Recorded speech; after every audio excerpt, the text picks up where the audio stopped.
وملائكته يصلون على النبي يا أيها الذين آمنوا صلوا عليه وسلموا تسليما. بے شک اللہ اور اس کے فرشتے درود بھیجتے ہیں اس غیب بتانے والے نبی پر. اے ایمان والو تم بھی اپنے آقا پر پیغام بھیجا کرو.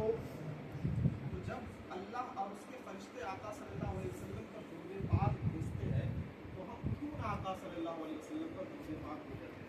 تو ہم سنی مسلمانوں کا یہ طریقہ ہوتا ہے اور ہمارے بزرگ سکھایا ہے اور قرآن پاک کی آیت ہمارے نظروں کے سامنے ہوتا ہے تو ہم کثرت سے آقا صلی اللہ علیہ وسلم پر درود پاک پڑھا کرتے ہیں اور پڑھا کریں گے.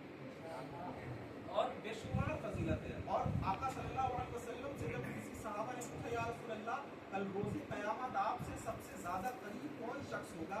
آقا نے فرمایا جو مجھ پر کثرت سے درود پاک پڑھتا ہوگا. اتنی ساری فضیلت ہے درود پاک پڑھنے کی. اور آقا صلی اللہ علیہ وسلم پر جو شخص ایک بار درود پاک پڑھتا ہے آقا فرماتے ہیں اس کے نام اعمال میں اللہ تبارک و تعالیٰ 10 نیکیاں لکھتا ہے.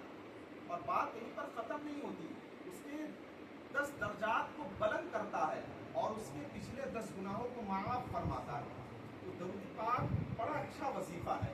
آقا صلی اللہ علیہ وسلم پر درود پاک آپ کبھی بھی پڑھ سکتے ہیں. آپ عصر کا ٹائم ہو, ظہر کا ٹائم ہو, نماز کے بعد ہو, سوتے ہوئے, اٹھتے ہوئے, چلتے ہوئے, جب بھی چاہے تب بھی حضور پر درود پاک پڑھا کریں. اس کے لیے کوئی ایسا بنایا نہیں گیا ہے کہ نماز کے بعد پڑھنا ہے, تبھی پڑھنا ہے, صبح ہی پڑھنا ہے, جب چاہے تب حضور پر درود پڑھے. یہ محبت کی نشانی ہے. حضور سے جو بھی محبت کرتا ہے حضور صلی اللہ علیہ وسلم پر بے شمار درود پاک پڑھتا ہے. تو آج کی تقریر کا عنوان یہ ہے, میں تقریر کیا کہ میں چند منٹ آپ سے بات کرنے کے لیے حاضر ہوا ہوں. تو میں بہت بڑا مقرر نہیں ہوں, یہ تقریر کرنے کا پیشہ نہیں ہے کہ میں مجلسوں میں جایا کرتا ہوں, تقریر کیا کرتا ہوں. بس چند منٹ کے لیے آپ حضرات کے سامنے کھڑا ہوا ہوں, چند چیزوں پر گفتگو کرنے کے لیے حاضر ہوا ہوں, آپ سے بات کرنے کے لیے حاضر ہوا ہوں. تو آپ ہماری طرف توجہ کریں, ہم آپ سے بات کر رہے ہیں.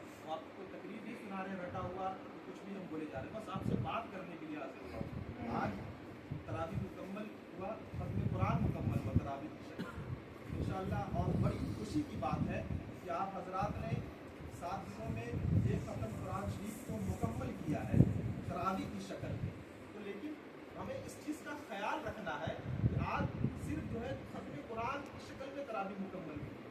ہماری تراویح کی نماز پورے رمضان کی مکمل نہیں ہوئی ہے.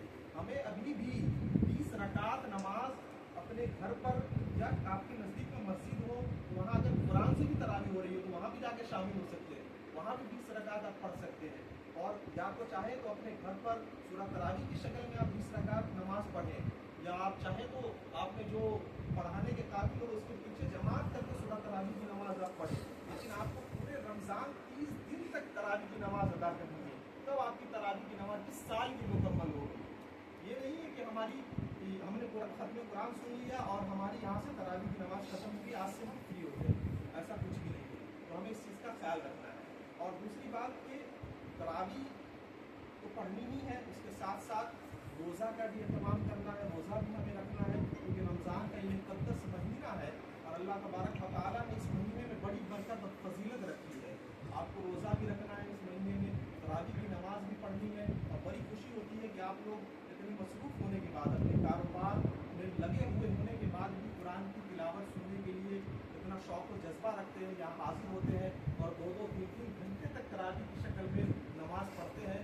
یہ ہمارا ایمان ہے. آپ کے سینے میں جو ایمان ہے وہ آپ کو کہتا ہے کہ جائے آپ مسجد میں جائیں یا یہاں جونی کے اندر میں جو محفل میں تراویح کی نماز جماعت سے ہو رہی ہے, یہ ہمارا ایمان ہے. ہمارے اندر کو نفس ہے, ہم یہ بھی سوچ سکتے ہیں کہ چلو 2 گھنٹہ کہیں گھوم کے آیا تھے, کچھ لوگ تراویح پڑھ رہے ہیں, ہم گھوم لیتے ہیں. لیکن یہ ہمارے اندر کا ایمان ہے جو ہمیں کہتا ہے کہ نہیں, ہمیں کہیں نہیں جانا ہے, ہمیں جانا ہے جا کر کے پہلے تراویح کی نماز پڑھنی ہے, اس کے بعد ہمیں اپنے کام میں لگنا ہے, اپنے کاموں کو کرنا ہے.